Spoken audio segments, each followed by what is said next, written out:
Have you ever asked yourself, what actually is money? Not what you use to buy coffee, but what gives you the value in the first place.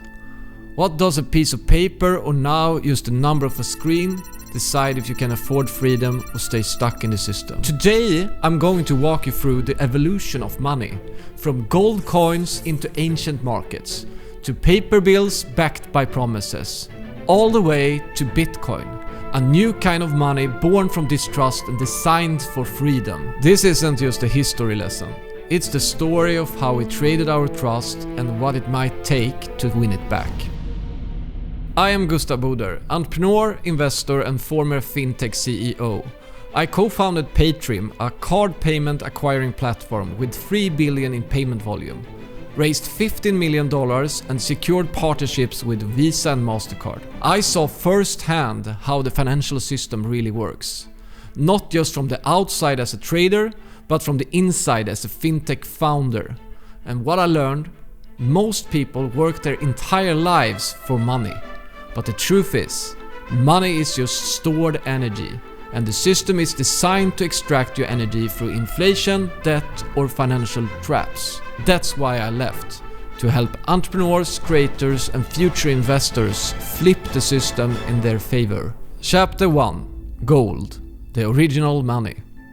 Long before banks, apps, or credit cards, money was gold. So why gold? Because it was rare, did not rot, and looked valuable. People in ancient Mesopotamia and Egypt used it as early as 2500 BC to trade goods. But it wasn't until Kingdom of Lydia in modern-day Turkey around 600 BC that things changed forever. They started minting gold and silver coins with a stamp, so you didn't have to wait every time. Suddenly, people didn't need scales to trade. They could count coins. Gold became more than a shiny metal. It became trusted money. And that trust, it fueled civilizations from Babylon to Athens, from Rome to Renaissance. Chapter 2: Paper promises and the birth of banknotes. The gold had a problem. It was heavy, dangerous to carry, and hard to move around as trade exploded across empires. The Chinese figured it out first. By the 7th century, they started using paper notes, backed by actual gold or goods. It took almost 1000 years, but by 1600, paper money hit Europe. And in 1690, America printed its first note to pay soldiers. These early bills weren't just paper, they were receipts for gold in the bank. You can walk into a bank with your note and say, "I like my gold please." That paper was just a ticket, a claim. And that worked, because people believed that the gold was actually there. But here's the thing, once people started trusting paper more than gold, the game changed. Chapter 3: The Gold Standard Era. By the 1800s, nation got serious. They built a system around gold, known to us as the gold standard. The US defined the dollar as a 20th of an ounce of gold. Britain and others did the same.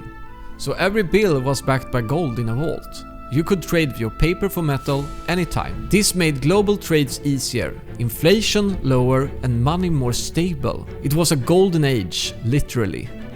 But it had a cost. Because money was tied to gold, governments couldn't just print more.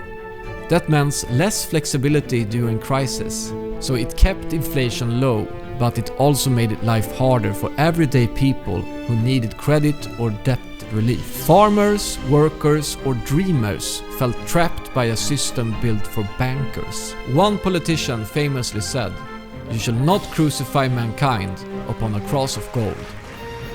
Chapter 4: Goodbye Gold. Welcome Fiat. In 1944, last period of the Second World War, leaders from 44 countries got together at a place called Bretton Woods in the United States. The world leaders tried to reboot gold-backed money through the Bretton Woods Agreement. The US dollar became the new anchor, pegged to gold at $35 an ounce. Other countries pegged their currencies to the dollar. But by the 1970s, it was falling apart. America had printed too many dollars.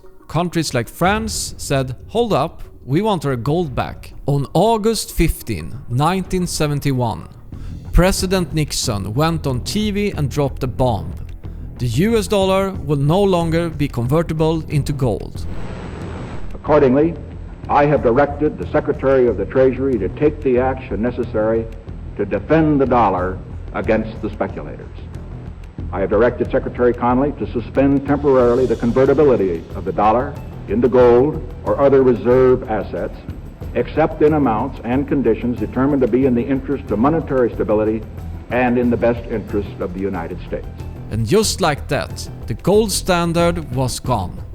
And we entered the fiat era, where money is backed by nothing but trust. Since then, central banks have printed trillions. Inflation has eaten away the dollar's buying power. The gold that used to be $35 an ounce is now over $3,000 an ounce. That's not just inflation. That's a breakdown of trust in paper money. Chapter 5. Bitcoin and the return of scarcity. In 2008, the world was rocked again by a financial crisis. Banks failed, bailouts exploded, and a mysterious figure named Satoshi Nakamoto launched something radical: Bitcoin. It wasn't just internet money, it was a challenge to the whole system. No central bank, no government, just math, scarcity, trust in code. Only 21 million Bitcoin will ever exist. No one can change that. Not even Satoshi. And here's the crazy part. Bitcoin is mined, just like gold. But instead of digging in the ground with shovels, computers race to solve equations, earning Bitcoin as a reward. It's essentially energy plus math equals money. Some will call it digital gold, because it shares gold's best traits.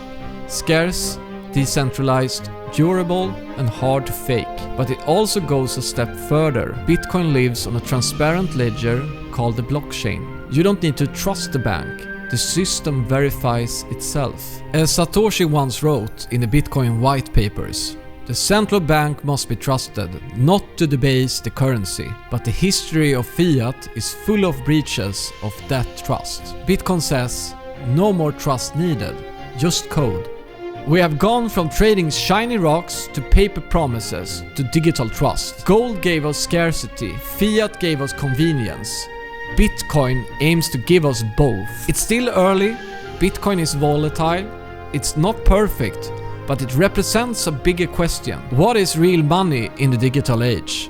In a world of endless money printing and financial manipulations, maybe it's time to go back to something harder to create, harder to fake, and harder to inflate. So maybe the future of money is trustless, which means that you are your own bank. So let me ask you, are you still measuring wealth in paper promises? Or are you ready to step into a new kind of financial sovereignty? Let me know your thoughts in the comments. And if you want more deep dives like this, hit that like and subscribe.